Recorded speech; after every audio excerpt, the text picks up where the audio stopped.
겨울철에 캠핑카 관리를 안 해도 될 수 있도록 설계를 하면 되는 거 아닌가요? 캠핑카 회사들 드레인을 했는데도 물펌프가 터진 회사가 대부분입니다. 한겨울에 야외 샤워기 쓸 수 있습니다.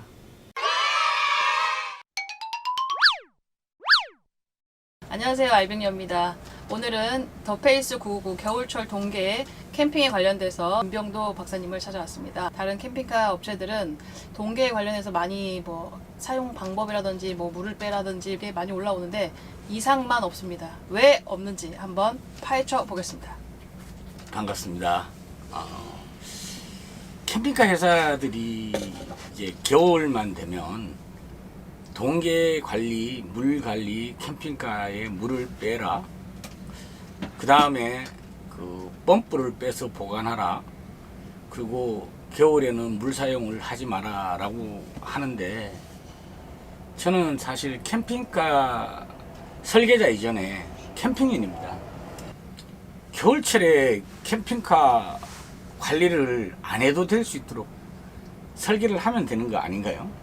맞습니다. 영하 20도까지 이런 동파 방지가 잘 돼 있다고 하는데 어느 정도로 잘 돼 있는지 박사님의 설명을 좀 저희가 오늘 듣고 싶어서 왔거든요. 딱 한 가지 있습니다. 딱 한 가지 그게 네. 뭘까요? 주의할 사항이. 캠핑 중에는 물을 100% 나눠도 상관없고요. 캠핑 중이 아닌 세워놨을 때, 주차했을 때. 네, 영하 20도가 아닌 30도라도 동파라는 건 깨지는 거잖아요. 네네. 40도라도 저희들은 깨지지 않습니다. 단 20도까지는 얼지 않고 20도 되면 옵니다.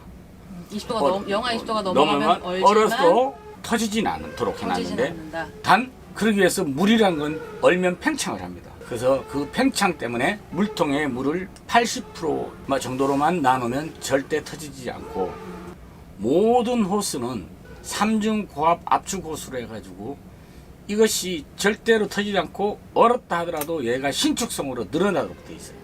원리가. 두 번째, 각 이음새가 있어요. 저희들은 특수 신주를 써요. 신주가 가장 강해요. 특수 신주를 이었는데 이 신주에 물이 얼면 야가 호스로 빠져나가도록 해서 안 터지고, 두 번째, 이 신주에는 특수 단열 처리로 감아놨기 때문에 이 신주 자체는 영하 30도라도 얼 수가 없습니다. 문제는 이제 얼었을 때잖아요, 그죠? 이제 얼면은 못 녹이는데 저희들은 얼었을 때 5분 이내에 바로 녹습니다. 5분이요? 예. 단 5분? 5분. 딴 데는 다 터지는데 여기는 5분 만에 녹여서 녹인다. 캠핑이 자유롭게 가능하다는 말씀이시죠? 다른데 열선 전기를 넣으면 이거는 10년, 20년 뒤에 언젠간 누전이 되기 때문에 안 되고요. 모든 청수 라인에는 모든 온수 라인을 같이 묶어놨습니다. 이 온수 라인에는 부동액이 다 섞여 있고요. 같이 붙어서 바닥 난방을 틀어서 돌리면 청수 라인 자체 모든 온수 라인이 같이 돌아버립니다. 물이 급탄 기능을 해가지고 물이 30도 도달하는데 1분이 안 걸리고요. 네. 2분이면 60도 도달을 시켜요. 지금 저희가 이제 11월 달 지금 사용을 하고 있는데 물이 보일러를 틀면 바로 따뜻한 물이 나오거든요. 그렇죠. 네. 물이 데워지려면 0도의 물을 데우는 거하고 30도의 물을 데우는 거하고 하나가 당차예요. 네. 일단 저희들은 청수통 옆에 온수 라인이 있어서 바닥 난방이 놓으면 청수통은 자동적으로 20도를 유지하게 됩니다. 청수가 그 따뜻한 물로 가는 데까지 가는 동안에 뜨거운 물을 거쳐서 가기 때문에 이미 예비로 데워서 들어갑니다. 에바스나 맥시트에서 나온 이 배관의 호스가 짧아요. 이거를 제가 늘렸어요. 더 많이 갈 수 있도록. 그리고 이 늘림에 있어서 물이 조금 더 빨리, 차가울 때는 센서를 다 넣고 빨리 달으라고, 약할 때는 정상적일 때는 안 넣고 전기를 집어넣어서 열을 도와주는 거죠. 다른 회사들은 동파 이제 드레인 해가지고 싹 다 이제 빼고 이제 남은 한 방울까지 다 이제 정차 시에는 하루라도 세워놓으면 혹시 모르니까 이제 드레인까지 해가지고 다 뽑아내라라고 지금 홍보를 하고 있는데, 일단 잘못 알고 있는 게 뭐냐면 드레인을 하라 그랬는데 작년에 캠핑카 회사들 드레인을 했는데도 물펌프가 터진 회사가 대부분입니다. 드레인에도 다 터졌어요. 그러면 그거는 어떻게 설명할 건가요? 결국은 단열이거든요. 단열. 즉 드레인을 한다고 해서 펌프 속에 있는 물을 뺄 수는 없는 거예요. 다 잔류량이 남는데, 그러면 그것까지 빼려면 펌프를 피팅으로 빼서 보관하라고 얘기를 하는데 말이 안 되는 거고요. 일단 첫 번째, 펌프를 무조건 실내에 집어넣고, 두 번째, 실내에서도 가장 따뜻한 곳에 집어넣어야 됩니다. 세 번째는 이왕이면 우리 캠핑카에도 발열되는 곳이 많이 있습니다. 네네네. 예, 특히 야외 샤워기가 가장 많이 터지는데 이삭 같은 경우는 야외 샤워기를 실내에 놓고 저희들만의 차단 밸브를 설치를 했어요. 그래서 차단해 놓고 한겨울에 야외 샤워기 쓸 수 있습니다.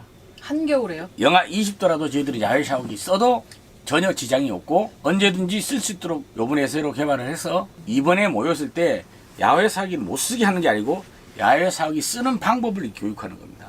그러니까 야외 샤워기는 한겨울에 영하 20도가 아니라 30도라도 야외 샤워기를 써도 전혀 쓰는데 지장 없도록 만들어 놨습니다. 실내에서 미리 막아가지고요. 자동으로 막아놓고 안 오는 데서 막아놓고 야외 거는 물을 빼버리는 거죠. 그러면 필요할 때 그렇게 하시면 야외에서도 한겨울에 야외 샤워기를 쓸 수가 있습니다. 고정변기를 쓰다 보면 고정변기에 수도 라인이 얼게 돼 있어요. 대부분 화장실이 다 얼어서 지금 난리예요. 맞아요. 화장실이 어는 이유는 국내 캠핑카들의 모든 화장실 수도 라인은 바깥 벽을 타고 올라갑니다. 그 벽에는 세이프 빔도 있고요. 그래서 단열이 안 돼요. 그리고 국내 캠핑카 회사 중에 벽에다가 저희처럼 나무를 대내서는 저희밖에 없어요. 화장실만큼 남들보다 단열을 더 해놨고, 두 번째 국내 최초로 화장실에 바닥 난방을 돌려놨잖아요. 그래서 바닥 난방을 돌리는 중에는 얼었더라도 녹고요. 모든 수도라든가 모든 라인은 차 실내로 돌았습니다. 외부로 동거는 없습니다. 노출 자체가 없어요. 그게 또 기술이죠.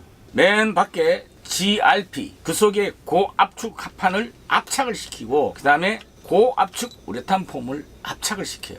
그 안에 또 합판을 압착시키고 그 다음에 또 알륨 판넬 이렇게 해가지고 기계로 압착해서 완전히 샌드위치로 눌러버려요. 샌드위치 판넬 같은 경우는 근데 거기에 또 넘어지면 안 되니까 중간에 보강바를 넣는데 보강바가 벽에 닿지 않고 골드폼 속에 숨어서 움직일 수 있도록 보강바 좌우로 단열이 다 된 거죠. 실내 폭이 2m 17인데 제가 실내 폭이 2m 7이에요. 딱 10cm 기둥이 깎아 하나에 5cm로 해결을 한 거죠. 그런데도 이제 단열이 하고 탄탄하게 그래서 여기에 벽을 이렇게 때려보면 아플 정도죠. 근데 단대 눌면 꿀렁꿀렁 하잖아요. 밖에도 그 자체가 없는 거죠. 제작자의 의도는 지금 TV에도 나왔지만 발암 물질이 굉장히 많이 나왔어요. 저 내리석에. 저게 다 수입산 중국산처럼 된데 베트남산으로 해가지고 거기서 다 나오는 건데 그거를 때려보면 돌처럼 된 게 아니고 전부 플라스틱이에요. 근데 저건 돌이란 말이에요.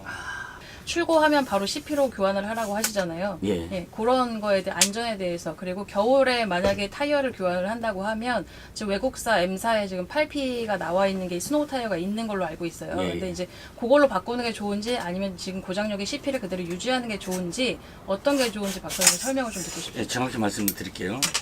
스노우 타이어는 아무런 의미가 없고요. 오히려 LD 작동이 잘 되기 때문에 스노우 타이어보다는 CP가 맞고요.